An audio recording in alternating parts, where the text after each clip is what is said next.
मुर्दाबाद, हमारी एकता जिंदाबाद।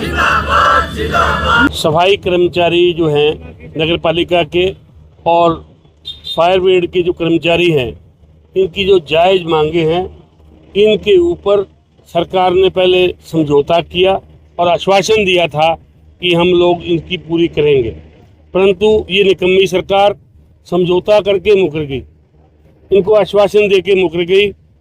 और अपने जब पैसे बढ़ाने होते हैं, एमएलए ने, मंत्रियों ने अपनी तनख्वाह बढ़ानी होती है, कोई और चीज़ बढ़ानी होती है, उसके लिए तो तुरंत प्रस्ताव पास होते हैं विधानसभा में, मंत्रिमंडल में। और जो निहायत ज़रूरी है, मेरा जो मानना है, देश की रक्षा में या तो फौजी काम आते हैं या सफाई कर्मचारी और फायर कर्मचारी काम आते हैं। सैनिक तो वहाँ बॉर्डर पे देश की रक्षा करता है दुश्मनों से, और फायर कर्मचारी और जो सफाई कर्मचारी है, ये अंदरूनी जो दुश्मन हैं, गंदगी जो है उससे बचाते हैं। फायर कर्मचारी, जिस तरह अभी एक साथी बता रहे थे कि वहाँ आग बुझाते हुए 2 कर्मचारी इनके शहीद हो गए, तो उसमें शहीदी का दर्जा देने में गवर्नमेंट को क्या तकलीफ है? उनके बच्चे भी हैं, उन्होंने अपनी जान दी है, देश एक रक्षा का उनकी ड्यूटी करते हुए जान दी है, तो उनको मानवता के नाते शहीद का दर्जा देना चाहिए और उनके आगे पेंशन देनी चाहिए, उनके बच्चों को नौकरी देनी चाहिए। और जिस तरह से यहाँ सफाई कर्मचारी जो कच्चे कर्मचारी ठेकेदारों के थ्रू लगे हुए हैं, उसमें उन्होंने, सरकार ने अपने लोगों को ठेकेदार बनाया हुआ है, और जो पैसे वो देते हैं उसमें से 40% पैसा गवर्नमेंट का पैसा दिया और ठेकेदार अपने पास रख लेता है, और 60% पैसा कर्मचारी को देता है। कच्चे कर्मचारियों को पक्का करना चाहिए और ठेकेदार प्रथा ये हटानी चाहिए। गवर्नमेंट से सीधा इनका जुड़ाव होना चाहिए, सीधी तनख्वाह मिलनी चाहिए, और सफाई कर्मचारी हो या फायर कर्मचारी हो, रिटायर होने के बाद में इनकी पेंशन भी होनी चाहिए, ताकि जो इन्होंने सेवा की है उसका इनको प्रतिफल मिले। और दूसरा, जो सफाई कर्मचारी हैं, इनके बच्चों को निःशुल्क हायर एजुकेशन तक निःशुल्क शिक्षा मिलनी चाहिए कि आज ये बच्चा, ये भाई सफाई कर्मचारी लगा हुआ है, तो इसको बेटे को सफाई कर्मचारी लगने की जरूरत ना पड़े, वो भी कहीं IAS अफसर बन सके, उसको निःशुल्क शिक्षा इनको मिलनी चाहिए। गवर्नमेंट को ये प्रावधान करना चाहिए।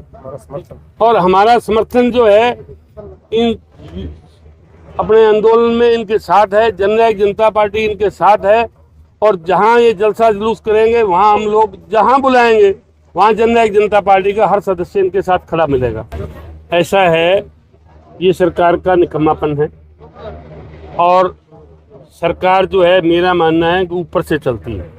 नीचे के अफसर को आज ऑर्डर ऊपर से मिले तो अभी काम हो जाएगा। जब ऊपर सोए हुए लोग हैं तो नीचे कर्मचारी, नीचे अफसर भी सोए हुए हैं। इसलिए, और ये सरकार तो इस टाइप की है कि अभी हिसार में जो एक कांड हुआ था, उसका 20 दिन तक, 15 दिन तक कहीं समझौता ना करके कल समझौता परसों किया। वहाँ एक वो जो गांव में जहाँ टी पॉइंट के पानी की बात थी, वहाँ 20 दिन महीने वो प्रदर्शन चला, तब कहीं समझौता हुआ।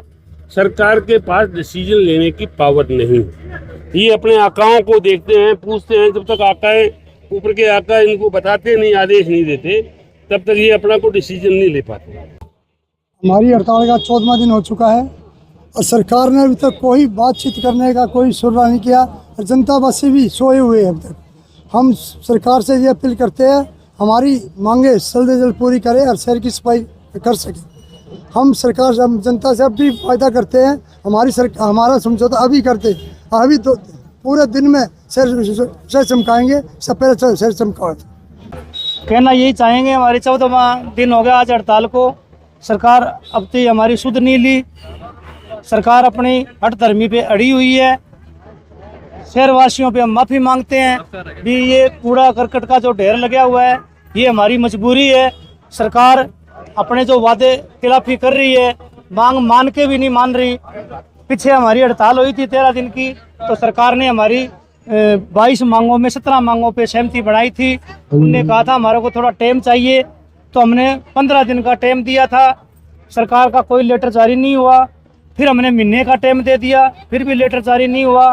फिर हमने 15 दिन का टाइम और दिया, तो कुल मिला के हमने 1.5 महीना सरकार को हम डिकते रहे, एक भी लेटर जारी नहीं किया। अन्यथा इनको मांग नहीं माननी थी, नहीं देनी थी तो हमारी हड़ताल जारी रहती। लेकिन अब हमारे को इस सरकार ने मजबूर किया है हड़ताल करने पे, तो शहरवासियों से हम क्षमा मांगते हैं। भी हमारा साथ दो, सरकार को समझाओ भी ये कर्मचारी है, ये 9-9 हज़ार में लगे हुए 20-20 साल से, क्या इनको बच्चे नहीं पढ़ाने चाहिए? इनके परिवार को मेडिकल सुविधा नहीं चाहिए? इनके घर में खर्चा नहीं चाहिए? 9 हज़ार में क्या होता है? आप पत्रकार बंधु बहुत समझदार बुद्धिमान हो, इनको रिपोर्ट भेजो अपनी भी ये कर्मचारियों के साथ बहुत अन्याय हो रहा है, तो हमारी मांगे मानी जाए। हम ये वादा करते हैं, हम हमारे शहरवासियों को इस गलती की माफ़ी मांगते हैं। सरकार हमारी मांग मानती है तो हम एक दिन में सफाई कर देंगे, वैसे के वैसा शहर बना देंगे, स्वस्थ बना देंगे, लेकिन हमारा साथ दो। इस सब के बीच में देखा गया कि कल गेट भी बंद किया गया और ज्ञापन भी दिया गया है, क्या आगे भी कोई ठोस कदम उठाया जाएगा अगर मांग नहीं मानी जा रही? देखो जी, हमारी राज्यकाल थी, 2 घंटा के लिए हमने गेट बंद किया, तो 2 घंटा के बाद गेट खोल दिया गया। हमने मंत्री का पुतला भी फूंका, तो हमारा प्रदर्शन भी किया हमने।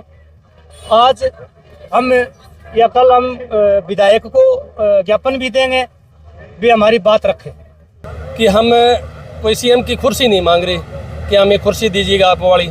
हम तो कह रहे हैं भी जो कच्चे कर्मचारी हैं उनके लिए पक्का रोजगार मांग रहे हैं, और हमारी कोई अपील ही नहीं है इस बारे में। और रही बात सफाई की, तो 300 रुपये में कौन सफाई कर देगा? इस कचरे को कैसे उठा देंगे? और अपील यही बात की करते हैं कि पब्लिक हमारे बीच में आए और सरकार से भी प्रार्थना करे, अपील करे कि जल्द से जल्द नगर पालिका और फायर कर्मचारियों की जो जायज़ मांगे हैं उनको पूरा करे, ताकि ये शहर में जो गंदगी खिंडी हुई है, जो बीमारी लगने का खतरा लोगों को, उसे